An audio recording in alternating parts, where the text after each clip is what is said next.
ولا ما تردش؟ مش عارف والله يا عمرو. وسينة متغيرة قوي الفترة اللي فاتت دي. تلاقيها مرتبكة يا أمجد، علشان قربتوا ترجعوا لبعض. يعني عمالة تفكر في شكل علاقتكم هيبقى عامل ازاي. خايفة لا ترجع زي الأول. يا عمرو، أنا بعامل حسينة معاملة عمري ما كنت أتخيل إن أنا أعملها لحد في حياتي.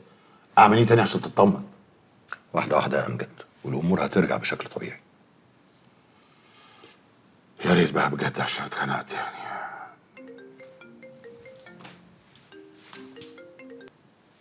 لا يا حبيبتي، الحمد لله تمام.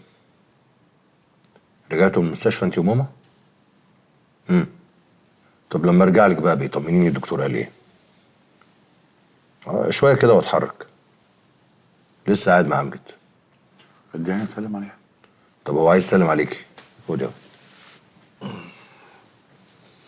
ايه يا علي، ازيك؟ انا الحمد لله. صاحبتك هي اللي مجنناني.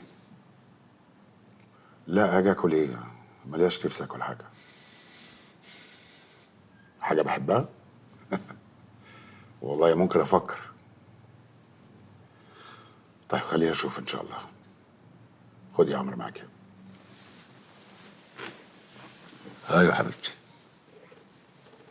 حاضر هجيبه معايا.